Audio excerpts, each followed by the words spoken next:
Bonjour à tous et bienvenue pour cette nouvelle vidéo qui, je l'espère, vous plaira. Elle est un peu particulière car aujourd'hui, nous allons traverser la France en voiture sur près de 650 km. Au total, nous découvrirons pas moins de 9 départements français. Notre point de départ sera la Seine-et-Marne, située dans la région Île-de-France, pour que nous arrivions en Aveyron, dans la région Occitanie. C'est parti!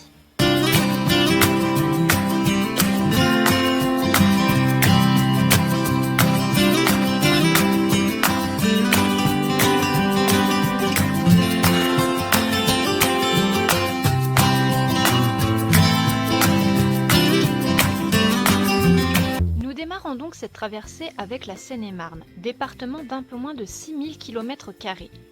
Parfait mélange entre vie citadine, de par sa proximité avec la capitale et vie plus rurale, le département de Seine-et-Marne est officiellement créé le 4 mars 1790 suite à la Révolution française. Le patrimoine sénémarnais est très riche. Vous y trouverez entre autres le château de Vaux-le-Vicomte, construit par Nicolas Fouquet, le château de Fontainebleau, demeure royale, la cité médiévale de Provins ou encore le village des peintres, je veux bien sûr parler de Barbizon. La Seine-et-Marne est aussi connue pour plusieurs spécialités gastronomiques, telles que le brie de Meaux, le coulommiers ou encore ce petit bonbon rectangulaire nommé le coquelicot de Nemours.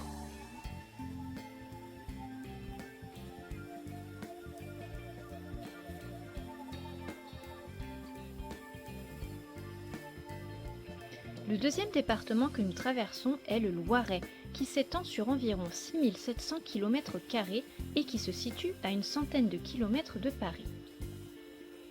Le Loiret dispose d'un patrimoine naturel riche et très boisé. Vous pouvez d'ailleurs vous en rendre compte en faisant une pause sur l'aire des Jardins des Arbres localisée sur l'A77. Cette aire dispose d'un petit arboretum de 15 hectares, idéal pour faire une pause pendant son voyage. L'accès y est totalement gratuit et accessible toute l'année et un parcours fléché permet de se balader tout en apprenant.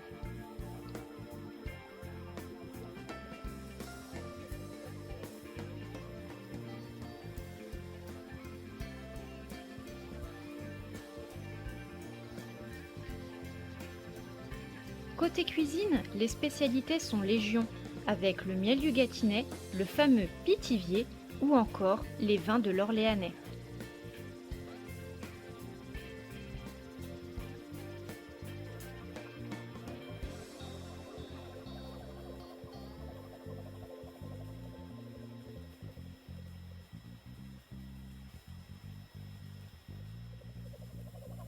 Il est désormais temps de découvrir furtivement le troisième département, il s'agit de la Nièvre et de ses 6800 km².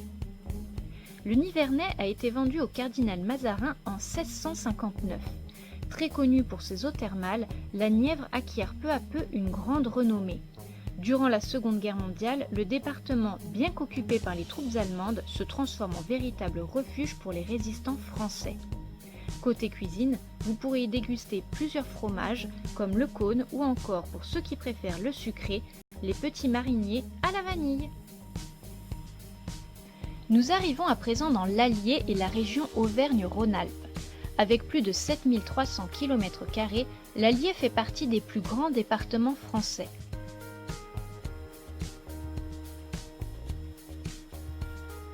Le patrimoine y est riche. On y compte pas moins de 570 châteaux, sans oublier les multiples villages d'exception. Parmi les villes à voir, on peut mentionner Montluçon, Saint-Pourçain-sur-Sioule, Moulins ou encore Vichy, la plus connue des villes thermales. La gastronomie ravira les papilles de tous, avec la moutarde de Charroux, les pastilles à l'amande de Vichy ou encore l'agneau bourbonnais.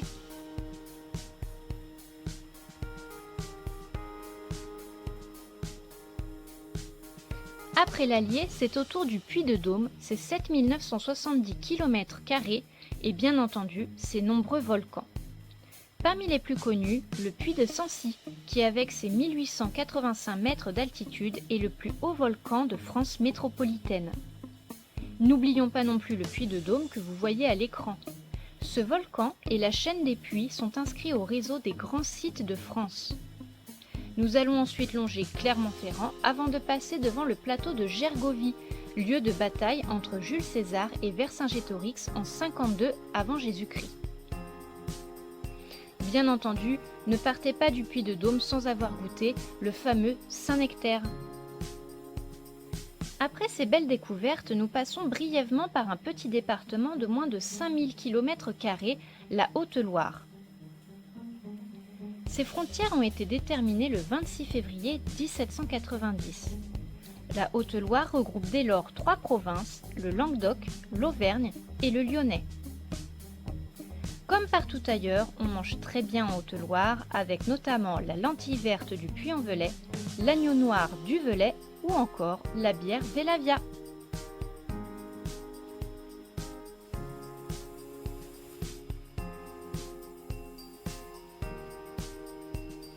Nous nous rapprochons de notre destination en rejoignant le Cantal. Le territoire s'est peuplé entre 13 000 et 10 000 avant Jésus-Christ, après la disparition des glaciers.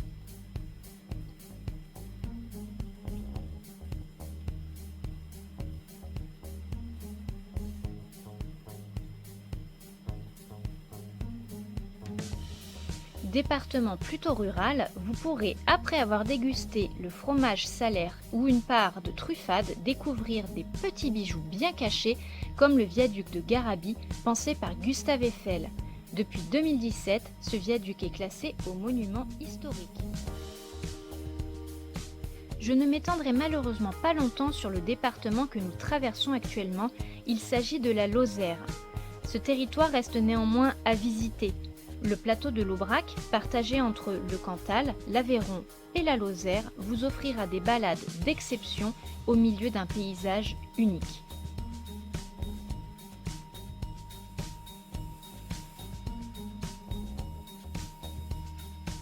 Notre voyage touche maintenant à sa fin. Nous arrivons en Aveyron après 650 km de route. Avec plus de 8700 km², l'Aveyron est l'un des plus grands territoires de France.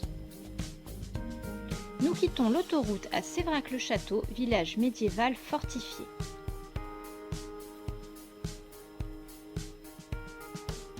Entre châteaux, villages de caractère comme Conques ou la Couvertoirade et patrimoine naturel, l'Aveyron possède de grands centres d'intérêt.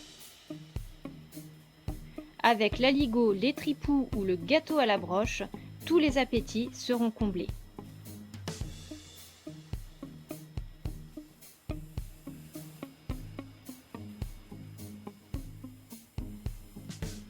Cette vidéo est à présent terminée.